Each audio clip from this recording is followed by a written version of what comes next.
Episode 375. What are you doing? It was a little boy, about 7 or 8 years old, skinny and dressed very dirty. With just a glance, one could tell his identity. He was a pitiful little beggar. However, the person who hit the little beggar wore very luxurious clothes. She was dressed in Chanel's new summer dress and had an expensive agate necklace around her neck. Even the shoes she was wearing to hit the little beggar were the latest products. 2 days ago, Zach had glanced at the cover of a fashion magazine, and the price seemed to be more than $8,000. At this time, Kate had already rushed forward and pushed the rich woman away. She covered the little beggar, who was trembling with his hands, and did not seem to mind the dirtiness on the little beggar's body at all. Then, she angrily questioned, "Why did you hit a child?" The rich woman's name was Haley, and she was also a resident of the villa area. When she was furiously beating up the little beggar, she was pushed away by someone and almost fell down. This made her very unhappy. Hearing that Kate actually dared to question her, the angry Haley asked with ridicule, "What? Did you give birth to this?" It was very obvious that although Kate's clothing was ordinary, her temperament was not ordinary. She was the mother of a little beggar. She asked this to mock Kate for meddling in other people's business. As expected, she continued, "Since it wasn't you who gave birth, then what right do you have to worry about this spare time?" Kate was not good at intertwining words. After angrily glaring at Haley, she asked the little beggar, "Little brother, are you hurt?" The little beggar gently shook his head, but when he inadvertently looked at Haley, his eyes were still filled with fear. Haley still wanted to say something, but Zach had already arrived in front of her. He said to her, "He's just a child. Even if he made a mistake, you wouldn't be so fierce as to hit him. Don't you think so?" Zach was always smiling. They were all neighbors in the villa area. If they really made their faces red, it wouldn't be good if they lowered their heads and didn't look up. Therefore, Zach's attitude was very good. It was a good conversation attitude. However, it was very obvious that Haley didn't need this good attitude. She also didn't need to think that she wanted to talk to Zach. "Zach, this girl is quite sharp-tongued." However, he was very calm, and he had more business to deal with. He did not have a violent temper, and started to argue with others regardless of the consequences. The little beggar was beaten up, so there was always a reason. Otherwise, she wouldn't have beaten him up for no other reason. If he did too much, such as setting fire, killing people, and forcing this woman to do something with him, he would naturally be beaten up by her. But was it possible for these evil things to happen? This child only looked like he was 7 or 8 years old. So after Zach lit up a cigarette, he asked while smoking, "Then, what did he do to provoke you to make a move?" Haley still had a reason after all. She also did not want to bear the crime of beating a little beggar for no reason. So she explained unhappily, "This little beggar, I just threw the garbage out and just entered the house. I saw him run over quickly to flip it over. If I don't hit him, who will I hit? What he's doing is what he deserves to be hit for." This reason made Zach confused, especially Haley's confident look, which made him even more surprised. He really couldn't understand why the little beggar would be hit by someone when he turned over the trash that he threw. Didn't you abandon that trash? According to the law, this was called giving up the right to possess. You've already given up. Why aren't you allowing others to pick them up? When Zach said that out of surprise in his heart, Haley's explanation became even more obvious, as if it was a matter of course. "Of course, he can't pick it up. That is my family's item. What if he finds out about my family's information from inside and uses some special information to judge our family's situation and carry out some illegal actions? What if he snuck into my house to steal or rob? Can you guarantee that he didn't do it for this purpose? Nowadays, there are many bad people who deliberately use beggars to investigate the family information of us rich people and then make it convenient for them to commit crimes. There are plenty of such incidents and have been reported on the news before." Haley was still rambling on, and it seemed to make a lot of sense. However, Zach was amused when he heard it. Just because of this ridiculous reason, she went to beat up a little beggar who was rummaging through trash. He looked at Haley's age of 26 or 27, and then at how he did not understand the fashion combination at all. Zach roughly guessed it. "You did not buy this house, did you? You just moved in. You just experienced a transformation from being poor to being rich, right? Only the poor would have this kind of overbearing vigor when they became rich." Zach could not think of any other reason. His words had obviously poked Haley's sore spot. This could be determined from her angry face. She had just married a very rich man and had been working at a nightclub up until a year ago. Her old background had been exposed, and her poor past had also been exposed. This made Haley extremely angry, and even somewhat angry. "Bullshit! I have plenty of money! I have always been very rich! My money is more than you can imagine!" Only poor people would show off their wealth everywhere they went. They would only show off what they lacked. This was a common human nature. Zach had no intention of discriminating against the poor. After a few more generations, who wouldn't be poor? This was very normal. However, it was not good to be kicked into the ground of poor people as soon as they climbed out of the group of poor people. This would give him a sense of accomplishment and satisfaction, especially when he was as arrogant as Haley. Calling her mother one by one was really not appropriate. Therefore, Zach wanted to know. "Then, may I ask, how much money do you have exactly?" Haley raised her hand and pointed at her house. "Just the down payment on this house is more than $6 million. Zach really could not take it anymore. "Show off your house to me. Are you stupid? The fact that I can walk around in this neighborhood proves that I also have a house here. You actually showed off your house to me, and even showed off with a down payment? You're really interesting." Zach then pointed at his own house. "The full $20 million I spent should be enough to build walls in front of you, right?" Haley was stunned for a moment. She had forgotten this point. Who could argue with her in the neighborhood? Of course, only the people in the neighborhood. The other person's house was also full of more than $20 million. This made her somewhat at a loss. She didn't want to admit defeat. After thinking for a while, she prepared to say her husband's car price. However, it was something worth more than $1 million, so she didn't feel superior. The risk of getting slapped in the face wasn't small, so she didn't dare to say it. Finally, she thought of a suitable way to prove that she was rich. "My husband's company has recently formed a strategic partnership with Dream Group. You know about the Dream Group, right? They have money, and they are currently the company with the most rapid development in the country.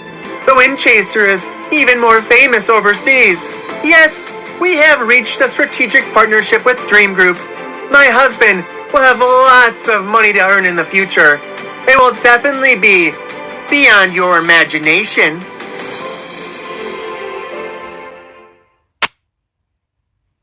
Episode 376, Breach of Contract. It was obvious that Haley was very proud of her husband's cooperation with the Dream Group. However, her pride made Kate, who was protecting the little beggar not far away, laugh. Zach and Kate had nothing to say. They could only laugh. They really did not know what to say except to laugh. "Laugh at your hammers! What's wrong with that?" Haley was annoyed by the laughter.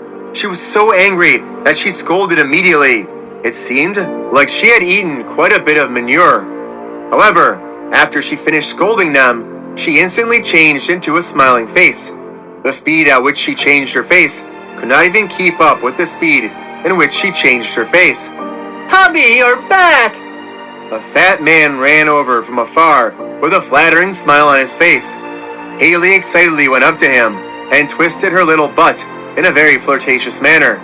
However, just as she went up to him, she was pulled to the side by the fat man. Immediately after, the fat man quickly walked in front of Kate, bowed, and stretched out his hand. "Director Kate! Director Kate! Director Kate! Why are you here? What a coincidence!" This fat man Did he know Kate? Zach turned to look at Kate. Kate shook her head helplessly, indicating that she did not know him. She then asked the fatty, "Who are you?" Fatty did not feel embarrassed that he was not recognized. He even thought that it was very normal.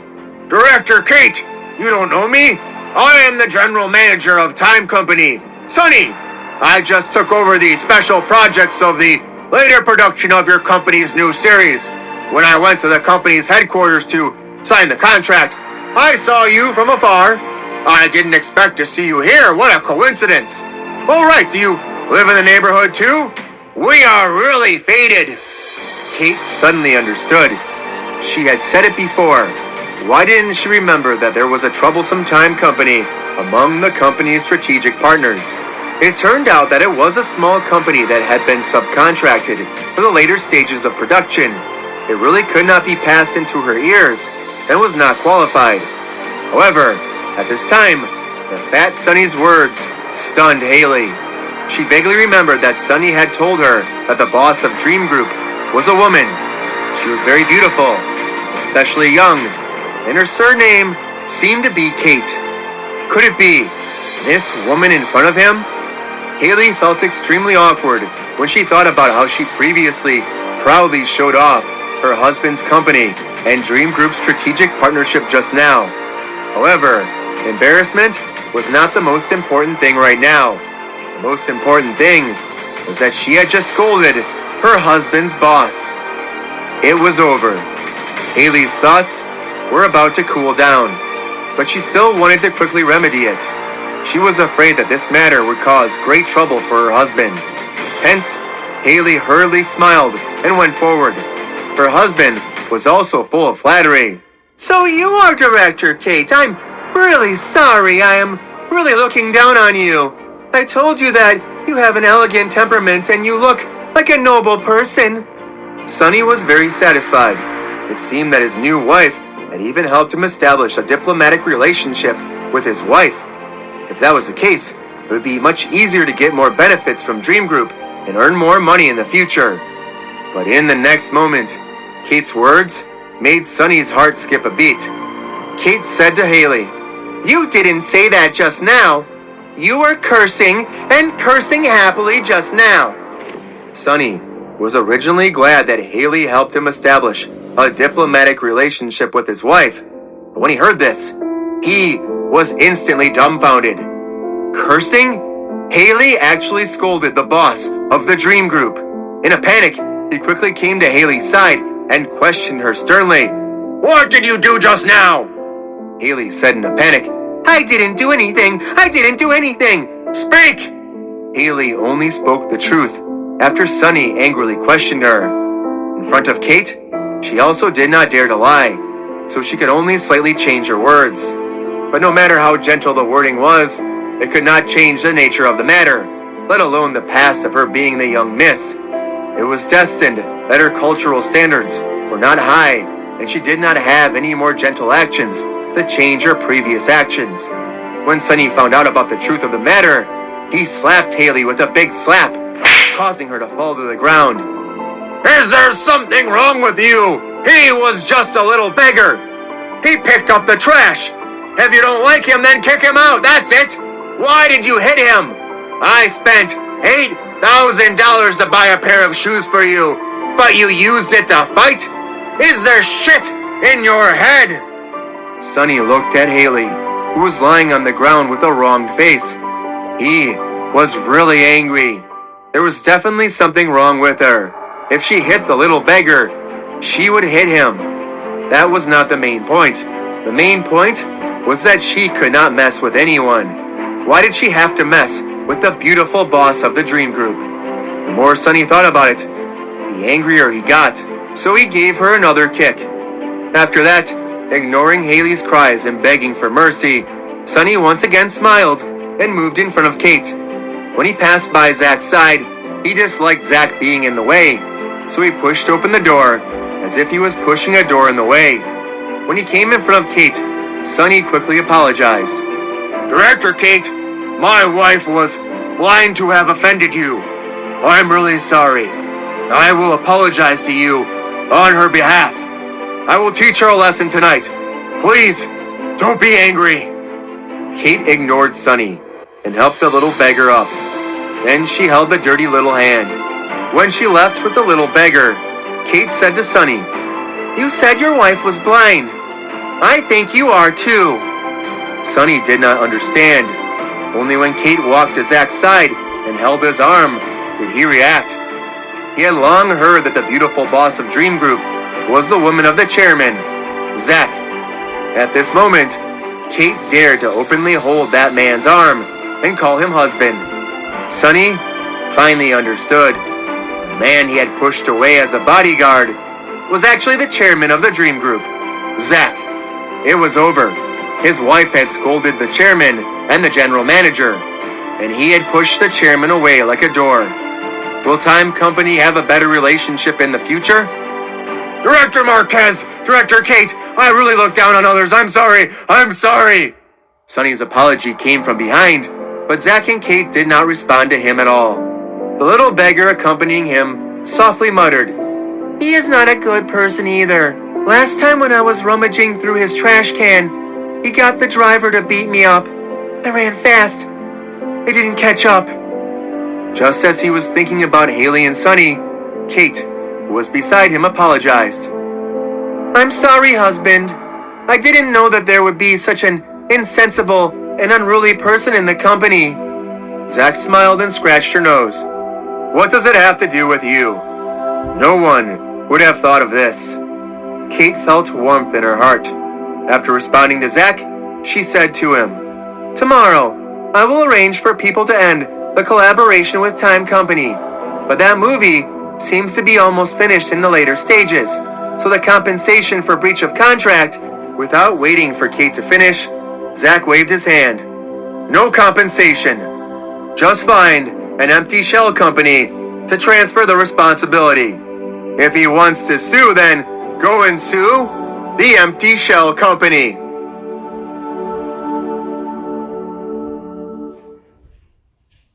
Episode 377. Quickly Eat. After Zach and Kate left with the little beggar, Sonny was so anxious that he didn't know what to do. At this time, he saw Haley stand up again. He raised his leg and kicked her over. "It's all because of you! If it wasn't for you, I wouldn't have offended Director Marquez and Director Kate. I thought you helped me build a good relationship with Director Kate, but you actually scolded both of my bosses! You really have a pair of good dog eyes!" Sonny scolded her, and all the anger in his heart was vented on Haley. Haley also felt wronged. "How would I know that they are the bosses of Dream Group? If I knew, how would I dare offend them? Besides, didn't you also toss Director Marquez aside like a door?" "You still dare to say that?" That round of kicks from the big man made Haley fall to the ground and be unable to get up. Sonny even especially kicked at a special position. How could that charming little body of hers suffer? It was so painful that Haley was in so much pain that she could not get up. At this time, Zach had already driven the car and pulled Kate and the little beggar towards the hospital. The little beggar was not injured. It was just that his scalp was a little numb from Haley using her shoe to hit it. This was not a big deal, but when they were preparing to bring the little beggar home to wash up and have a full meal, the little beggar indicated that he still had a younger sister. They originally came from the mountain village and accompanied their mother into the city to find their father. They heard that their father worked in the coal mine, but no matter how much they looked, they couldn't find him. Later on, when their mother was hungry and had an accident, she fell into the river and drowned. So only the two of them were left. The older brother was called Manny, and the younger sister was called Millie. The siblings depended on each other and lived a life of begging for food. However, Millie had recently fallen ill and did not know what illness she was suffering from. Manny kowtowed and begged many people before the hospital allowed him to treat her. At this moment, Millie was still in the hospital. Because this place was close to the hospital, Manny wanted to make some delicious leftovers. He thought that the rich people ate better and were more nutritious, so he wanted to make up for it for his sister. Although there were a lot of leftovers in the hospital, and the patients are very nutritious, he was afraid that there would be an infectious disease. Many considered it very thoroughly. However, his consideration, which did not match his age, made people's ears hurt when they heard it. This was not something that he should be considerate of at his age. After all, his real age was only 10 years old. A 10-year-old child who was considerate was like a 14 or 15-year-old youth, but his body looked like a 7 or 8-year-old child. This was Manny. After driving to the hospital and asking the ward clearly, Zach let Kate bring Manny up first, and then he prepared to go and buy some food himself. When he found out that Zach was going to buy food for the siblings, the kid made a request that seemed especially excessive to him. "Uncle, can you buy another cake for my sister? It's a very, very small cake. Today is my sister's birthday. She has only seen cake on TV before and has never eaten it. But don't worry, I will definitely return the money to you. I will definitely return it. I have already saved a lot of junk. When the garbage recycling station opens tomorrow, I will sell the junk and exchange it for money to return to you." Even Zach felt sour when Manny told him that. When the other children were crying and begging their parents for Transformers toys, Manny was trembling and begging Zach to lend him a small cake so that his sister could have a taste of the cake. Rubbing Manny's head, Zach solemnly agreed to this matter. After driving away, he found a cake shop. "Help me order a cake. How much is the most expensive one?" The cake shop owner said, "As much as you want." Zach was too lazy to argue with him. He directly swiped his code and paid $10,000. "Come, book me a cake that costs $10,000. I'll get it later." The shop owner was stunned. He hated those who installed walls the most. He asked how much the most expensive cake was, and if the most expensive one could be bought by you, would it be the most expensive one? That was why he usually said, "As expensive as possible." But he never would have thought that in the past, it was a pretty good move. Why did it not work today? He looked at the notification on his phone that he had received the bill. $10,000. And then looked at Zach's departing figure. The shop owner was dumbfounded. After leaving the cake shop, Zach went to a clean restaurant nearby. He didn't ask for the most expensive dishes. He asked the owner of the restaurant for some nutritious and delicious dishes that wouldn't make patients afraid of eating. The restaurants near the hospital all knew about this, so they quickly prepared the dishes and packed them up. He carried the food back to the cake shop. The boss helplessly took out a 3-story exquisite cartoon cake. "I'm sorry, sir. This cake is only $300. I really can't make a cake with $10,000. Zach was too lazy to argue with the shop owner. After the shop owner returned the money, he left with the cake. After Zach left, the shop owner had made up his mind. He would never install walls in the future. He would say that it was as expensive as possible. Carrying the cake and food, Zach followed Manny's instructions to the room and went to the ward. Manny was quite handsome, and his little sister Millie was also a very little girl, but she looked even thinner and thinner than him. Millie was 7 years old this year, but she was as tall as a 5-year-old child, and her face was also very ugly. However, after seeing Zach, she tried her best to smile. "Hello, Uncle." A very sensible little girl. Zach liked her very much. After greeting Millie, Zach placed the cake and dinner on the table and invited the siblings to have dinner. Manny panicked when he saw the big cake. He was a little afraid. He did not know how much the cake cost. But there was one thing that he knew very well. The junk he had saved wouldn't be enough to be sold. At most, it could be exchanged for $12. "Uncle, Manny wanted to say something, but Zach rubbed his head. "Eat quickly. Don't let your sister worry." Manny was indeed a very sensible brother. No matter how anxious he was, he still tried his best to pretend that nothing had happened and called his sister to hurry up and eat. However, Millie shook her head vigorously. Her watery little eyes stared at the cake and delicious food, but she firmly refused to eat. "Uncle, Auntie, I'm not hungry, and Big Brother is not hungry either." The younger sister's words made Manny slightly stunned, and then he said, "But, Millie, didn't you tell me that day that you want to eat cake?" Millie shook her head vigorously. "Brother, I'm really not hungry. I don't want to eat cake either." After she complained, she said to Zach, "Uncle, we don't want to eat this cake.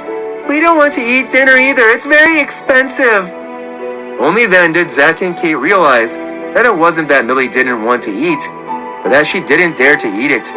She was afraid that if she ate it, she and her brother wouldn't be able to afford it. They didn't have money. Kate's sad tears fell. She hugged Millie and said, "Millie, be good. Quickly eat. Uncle and Auntie are rich and have money. We will help Millie treat her illness and raise Millie and Big Brother. You two siblings will go to school together and wear new clothes together to enjoy the life of other children. Be good and listen to Auntie. Quickly eat."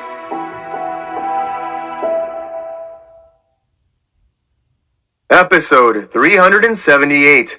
Money Comes From Everywhere. After Zach and Kate repeatedly consoled her, and even asked Manny to help console her, Millie finally moved her hands. She watched happily while eating. Kate snuggled in Zach's arms and wiped away her tears. They were only 7 and 10 years old. They did not enjoy the warmth of their parents, nor did they enjoy the warmth of society.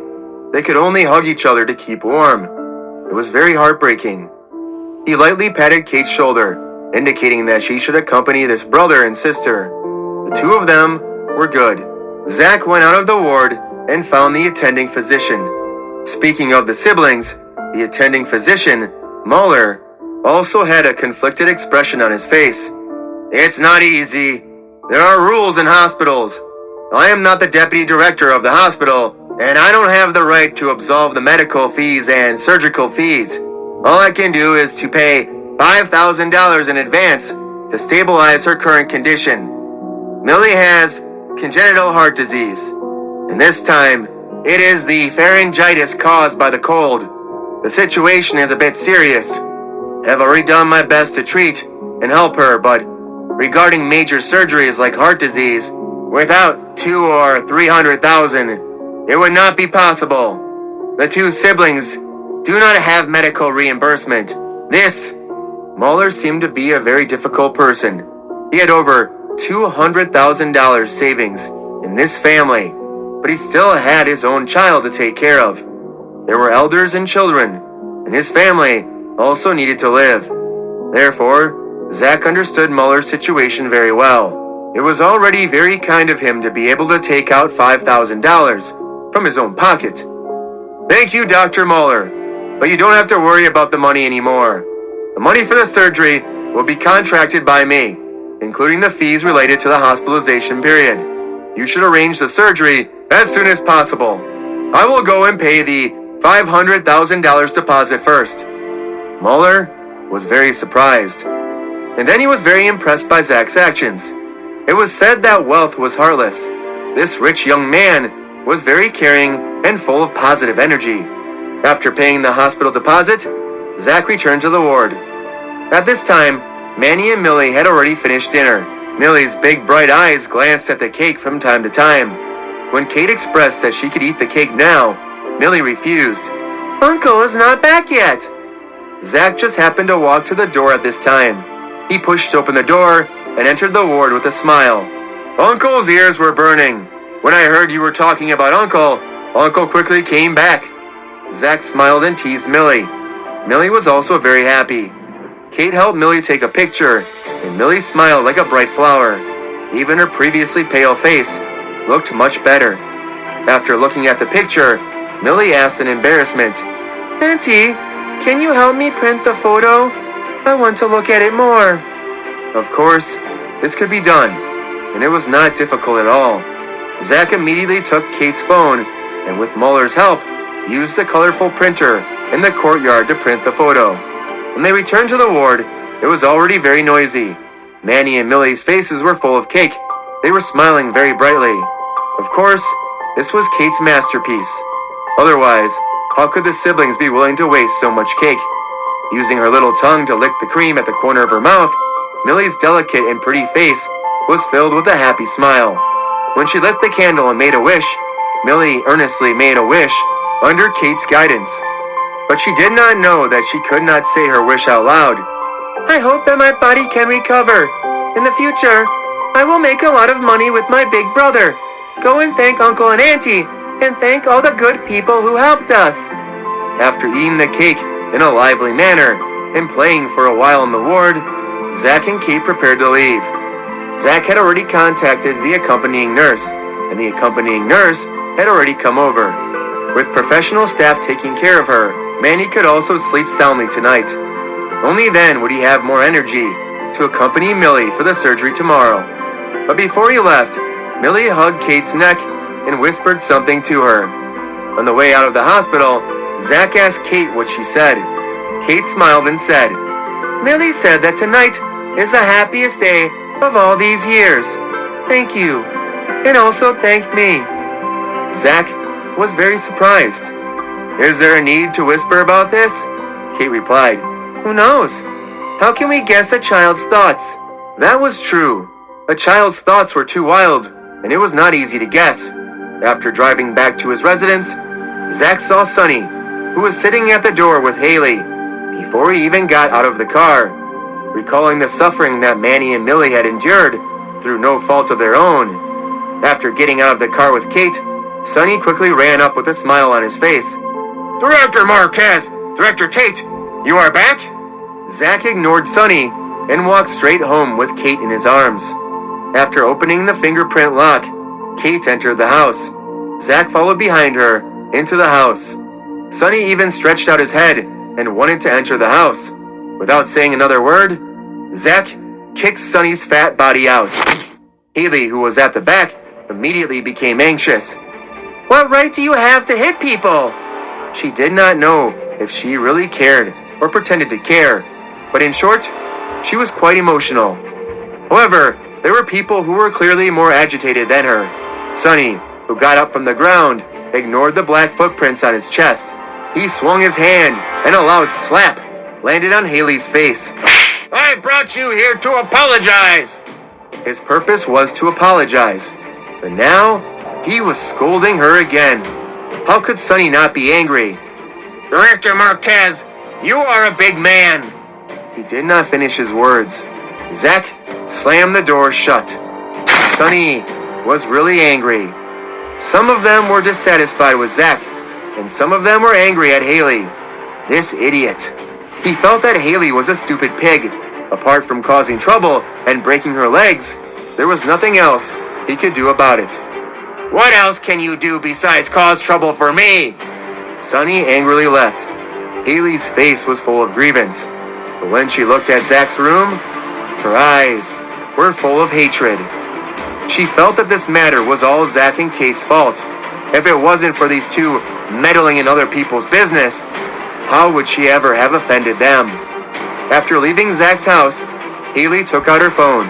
In the garden, in the neighborhood, Haley finally hung up the phone proudly. You're going to regret meddling in other people's business!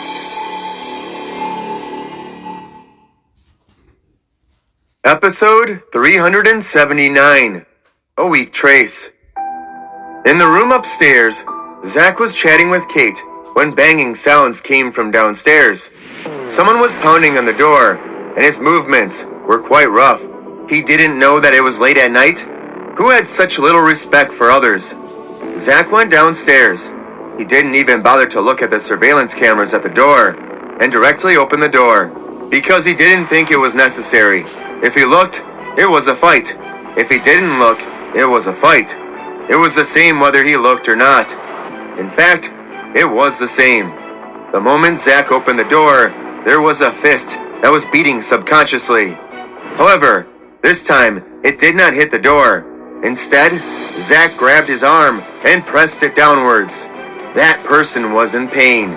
He kept screaming. The 7 or 8 hoodlums outside held iron clubs and machetes in their hands and shouted angrily, asking Zach to let their boss go. Zach looked at the blonde man who had his arm pressed down. You are the boss? How old are you? Why didn't I notice? The blonde guy was flustered and exasperated. I'm older than you! He stopped talking just like that. Zach didn't stop him. It was Blondie who hurriedly shut his mouth, because he discovered to his surprise that he knew the person who had grabbed his arm. Big brother! Brother Marquez! This call of Brother Marquez stunned Zach. He originally wanted to wait for the Blondie to finish cursing and break the Blondie's arm, but he didn't expect to say such a thing. You know me. The Blondie quickly smiled and said, Of course I know you, but you don't know me. When Sister Susie was here, I followed Boss and saw you and Sister Susie from afar. Zach suddenly understood. Last year, Susie was here, and he had indeed stayed here for a period of time. That was why he could tell that the Blondie was not lying. Since he was Susie's subordinate, Zach let him go. You can do it. How dare you bring people to mess with me when you know it's me? Zach praised him as he took out a cigarette and put it in his mouth. However, before he could take out the lighter, Blondie had already taken out the lighter and handed it to Zach to light it. After lighting the cigarette for Zach, he said, If I had known you were here earlier, I wouldn't have dared to bring my brothers here. I didn't even have the right to visit you. I came here tonight purely because of a little girl from the underworld. She said that a little boss of a company offended her and wanted me to teach him a lesson. I didn't think it was a problem at first. It just so happened that my brother's hands were itching recently, so I brought them here. I didn't know that the little guy she was referring to was you. If I had known that it was you, I wouldn't have dared to come over here, even if I was beaten to death. The Blondie was also a man of the underworld. He had heard about what had happened to Susie in the neighboring city. He had also heard about how Zach had dealt with the big shot in the neighboring city. He was simply a fierce god amongst fierce gods. How could he dare to provoke him? Zach smoked a cigarette, then asked the Blondie, Now that you know it's me, what are you going to do with it? The Blondie immediately said solemnly, Brother Marquez, don't worry. Whoever dares to make you unhappy, I will make them unhappy. Zach waved his hand. Remember to close the door for me. Yes. Don't worry, Brother Marquez. Don't worry, Brother Marquez. After kowtowing and bowing like a bug and leaving, the Blondie let out a long sigh of relief. Fortunately, he did not do anything even more outrageous. Thinking about how he had received such a huge shock for no reason, the Blondie could not contain his anger at that time. However, he did not show it. Instead, he took out his phone and called Haley. Soon, the two of them met. Why are you looking for me? Blondie asked. Haley said, I want you to help me deal with that Zach. It was better not to mention this. The more she talked about the Blondie, the angrier he got. Why would I help you deal with that man? Do you know who that man is? You want me to deal with him. The more he spoke, the angrier he got. Blondie waved his hand at his subordinate and said, Take her away. Tonight, let's give her a good lesson. Haley was scared silly at that time and repeatedly begged for mercy. No, I really don't know how powerful that man is. If I knew, I wouldn't have dared to provoke him anymore. Haley became afraid. After that, Haley was dragged away like a dead pig. And this scene was secretly seen by Sonny. When he saw Haley sneakily answer the phone, he thought that it was not a good thing, so he secretly followed her out. In the end, when he heard their conversation and found out about this, he was immediately angry and afraid. He was angry that Haley, this idiot, wanted to cause trouble for him again. He was afraid of someone as fierce as Blondie, who turned out to be a Zach subordinate. As for Haley, he really did not have the ability to care about her. Episode 380, Tragedy. The next morning, when Haley was discovered, she was by the river. She was completely out of her mind. Not long after, a passerby called the police. Haley was pulled away by a car from the mental hospital. At this time, Zach and Kate were going to the hospital. After driving to the hospital, Zach and Kate got out of the car and carried the breakfast they bought on the way to the hospital. Today was Millie's surgery. Dr. Muller had already arranged for it for her last night. It was not that fast, but Millie's condition was really a little serious. She even had pharyngitis and heart disease, so it could not be delayed. Therefore, Zach and Kate did not go to the company today. They were prepared to wait here for a good result. When they just arrived at the entrance of the hospital, they saw Manny, who was sitting on the stairs holding his head and crying. Zach was unhappy at that time. Zach quickly walked forward. Was it Haley? Who bullied you again? Tell Uncle! Zach was really angry. This child's father did not look for his mother and lost her. This 10-year-old child who was so hungry that he looked like he was 7 or 8 years old. He was so pitiful. Who on earth had no conscience and dared to bully Manny? However, what Manny said next stunned him. Manny said with tears in his eyes, She's gone. She was gone. Zach could not believe it. He saw the same disbelief in Kate's eyes. This was impossible. Last night, she was still a happy little girl. She was so likable and so cute. Why did she pass just like that? Kate sat beside Manny and hugged him as she asked him something. Zach, on the other hand, rushed into the hospital. When he found Dr. Muller was laying on the desk and wiping his tears. This made Zach, who originally wanted to question him, unable to use a stern tone to question him anymore. After he tried his best to ask as calmly as possible, Muller told him the reason. At around 2 o'clock in the morning, the condition of the pharyngitis suddenly changed. When the accompanying staff realized this, they immediately called them over. They had also done their best to carry out the resuscitation immediately, but the premature heart disease caused by pharyngitis had flared up, and the situation was especially fierce. When they pulled her into the emergency room, Millie was already unable to continue. When we entered the emergency room, Millie still had some consciousness. She told me that she saw Dad and Mom. Dad and Mom want to take her to a place far away, to stay with her forever. She also said that cake last night was very delicious. The cake last night was very delicious. This sentence made Zach's eyes wet with tears. Squatting on the ground, Zach held his head and cried. He remembered that Millie was unwilling to eat and was afraid that she and her brother would not be able to pay it back. He remembered that Millie was unwilling to eat more cake but kept persuading her brother to eat more. A 7-year-old child. The beauty of life had just begun, but in the end, it was not meant to be. Zach really could not understand why a sensible little girl like Millie, the heavens were not willing to let her live in this world for more than a few decades. Why? Muller got up. Before he left the house, he brought a resignation letter with him. The doctor in the same room advised him, Dr. Muller, this has nothing to do with you. Why did you resign? You are going to be promoted to the associate hospital director soon. Muller said with tears in his eyes, I really can't bear this in my heart. I respect the rules of the hospital, that they can't treat me for free, but I can't face myself watching a little girl die in front of me. The reason is that I don't have money. I've had enough of this kind of work. I'd rather go to the crematorium and push the dead to the last place to send them off.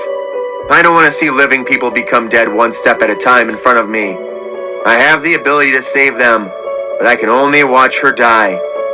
Muller left. No matter how his colleagues tried to persuade him, it was useless. He stubbornly walked to the director's office. Zach also left. He went to Millie's ward and found a picture of Millie smiling brightly last night. When he saw Millie in the morgue, her pure little face still had a sweet smile on it. Even though her slight frown showed her pain, she was still smiling. Just like her and her brother, no matter how unlucky their fates were, they would still smile and face it. Their hearts were full of sunshine. Millie was cremated. The tomb was bought by Zach. Before she left, she was dressed up beautifully, like a little princess. Manny, who was beside her, cried and collapsed on the ground. He kept shouting Millie's name. They had been relying on each other for a few years. Manny could not adapt to his sister's departure and could not accept the death of his last family member. However, the wheel of fate never stopped because of someone's sadness. No one wanted to see Millie disappear, but since she had already left, he had to learn to accept it. Zach picked Manny up and took him away from the graveyard without saying anything. Kate wiped her tears and touched the photo with a bright smile on the tombstone. Then she turned around and left. It was the first time Millie took a picture in her life, and it was also the last time that she took a picture. It was also the only picture that was left behind. This was the only faint trace of her existence in this world that could not be seen.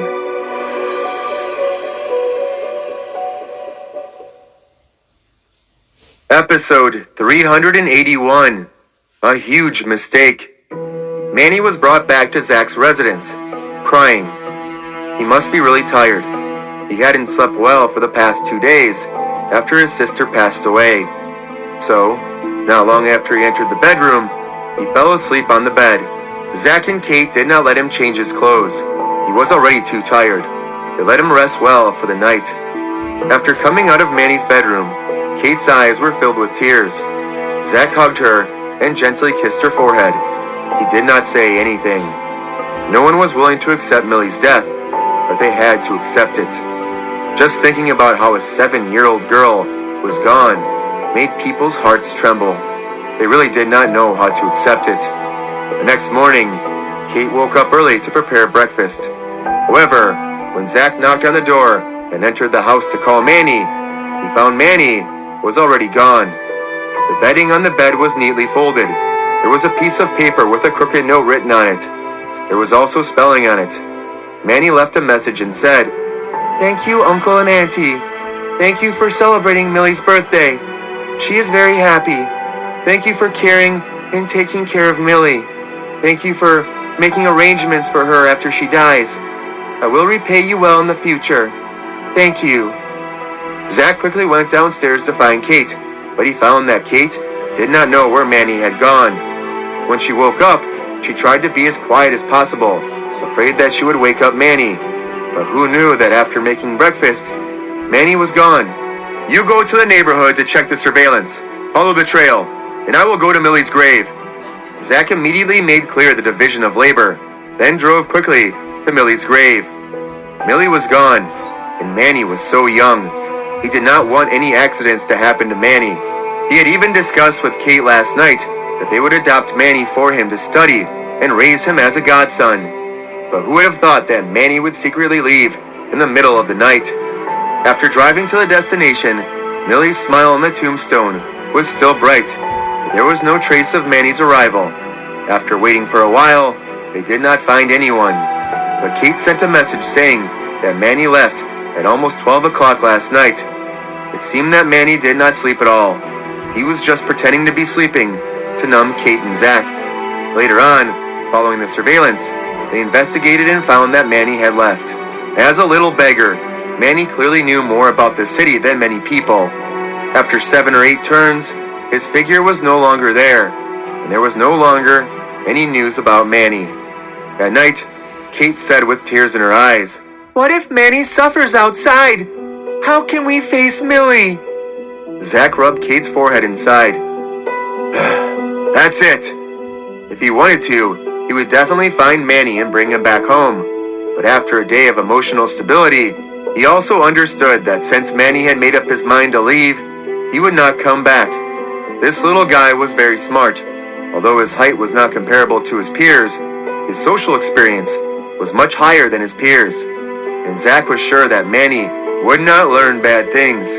Last night, his wallet was in the living room, so he had to go through it before he left home.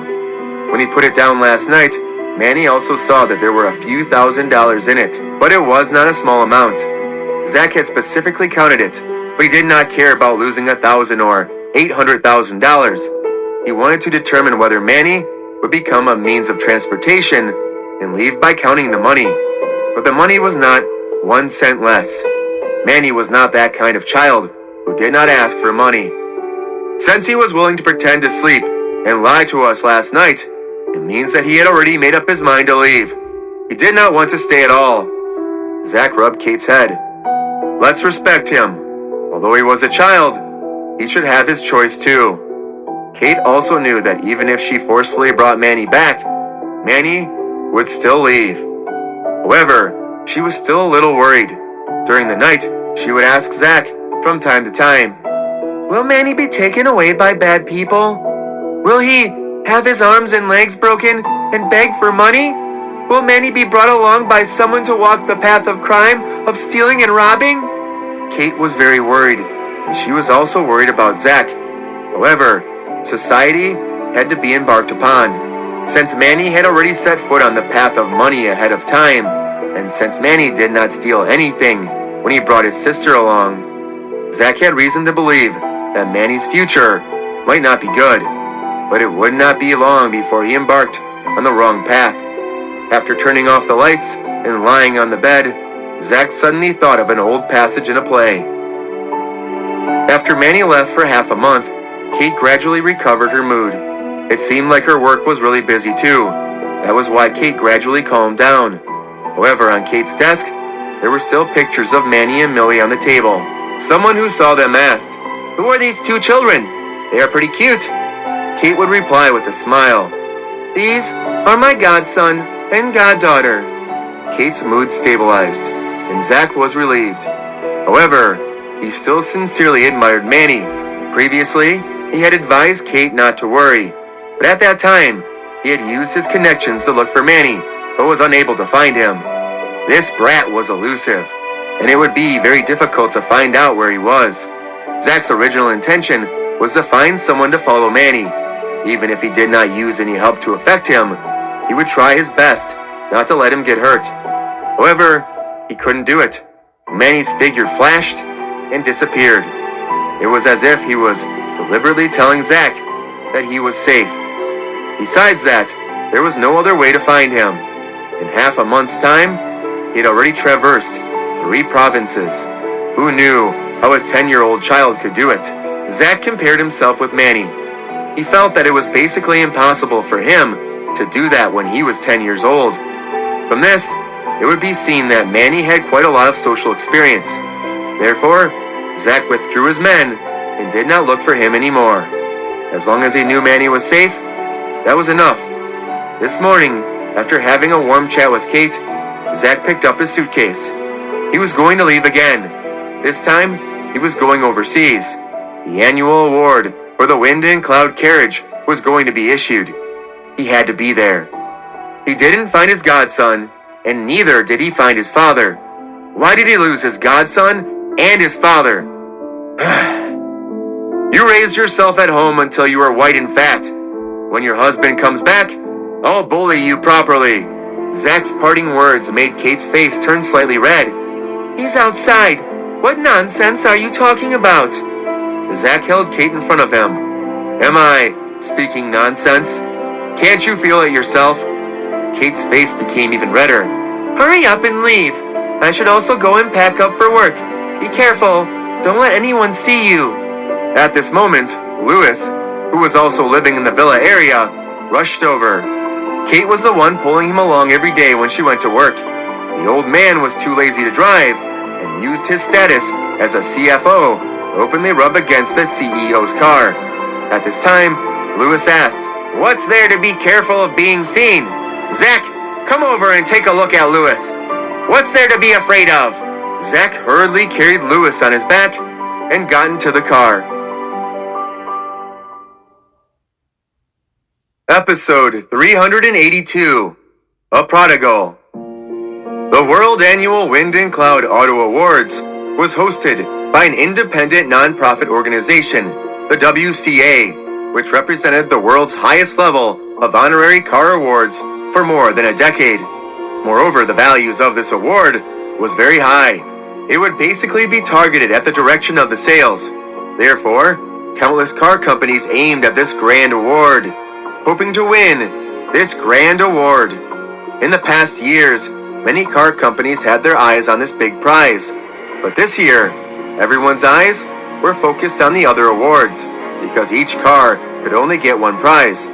the most popular Wind Chaser car this year could only get the Wind and Cloud Award. Other awards such as engine, environmental protection, and so on were the places that everyone's eyes were locked on. When Zach, Luna, and Carson arrived, they instantly became the focus of everyone's attention. Because the sales of the Wind Chaser cars this year were too awesome, it could even be called world-renowned. Therefore, the bosses of countless car companies rushed over and passionately introduced themselves, wanting to establish a good partnership with Zach. However, there were also a few bosses who expressed that they didn't care. They felt that the reason why Wind Chaser brand's cars were popular was because of their hydrogen power system. When they had the hydrogen power system next year, their cars would also become popular. Zach chose to laugh at such comments and ignored them. However, Luna was extremely angry. It's simply shameless. It's obviously our stuff, but after they snatched it away, they shamelessly became complacent. They are simply trash. Zach smiled and said to her, "Pay attention to your words and actions. What you represent now is not yourself, but rather you represent the entire QZ group." With Zach's reminder, Luna had no choice but to force a smile on her face. After that, Zach and the other two acted very appropriately. Before the start of the meeting, everyone visited the products of the various car companies. One had to admit that each car company had made a breakthrough in their skill in manufacturing cars. This had broadened the horizons of Zach and the other two. There were even some more advanced design ideas that would make their eyes light up.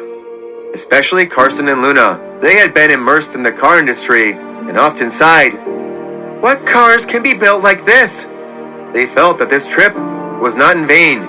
They had indeed broadened their horizons and found a new direction for their future business development.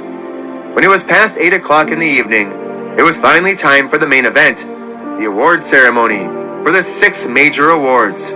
The first award was the Global Annual Protective Car, and every year there would be various types of environmental vehicles appearing. However, in the past, most of the awards were for electric cars. After all, electric cars were the mainstream models of new energy. Therefore, everyone present thought that the environmental protection vehicles this year should be mainly powered by electricity. Although the hydrogen energy system of Wind Chaser was better and more compatible with the existence of this grand prize, there was still a Wind and Cloud Award waiting for it. In accordance with the tradition of winning one car per car in the past, it was impossible for the environmental protection car to fall on it.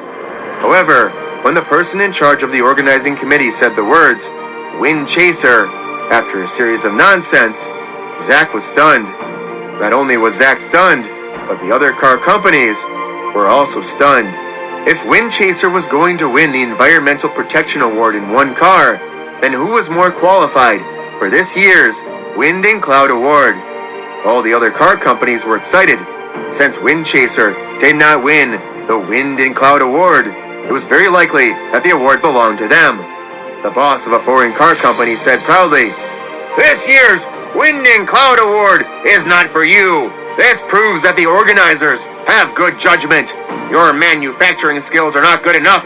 The reason why it can become popular is because you guys are basking in the light of the hydrogen energy power system." Luna was very unhappy. Zach frowned under the stage. He wanted the Wind and Cloud Award. He suddenly stuffed this trophy into the stage and blocked the path of the Wind and Cloud Award. Which bastard's idea was this? Zach was very unhappy. He began to think that Zach was very unhappy. Whether or not there was a car company causing trouble, it was very simple to judge this point.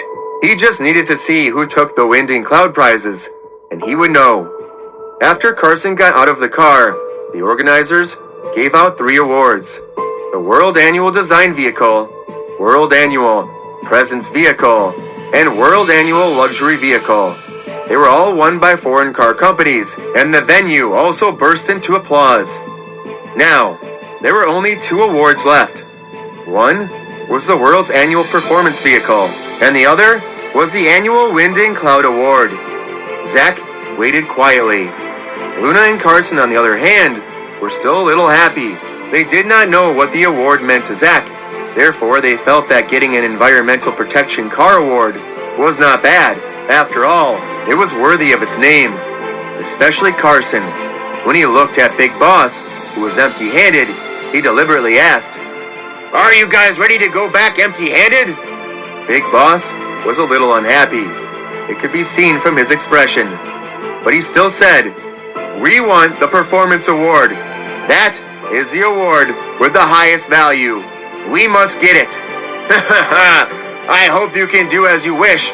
Don't go back empty-handed with a big lie." After being mocked by Big Boss, Carson asked Zach with a smile, "Director Marquez, why do you look unhappy?" Zach forced a smile and did not say anything. Luna also realized Zach's strange behavior, but she did not dare to ask anything. From Zach's eyes, she could tell that Zach was in a very bad mood.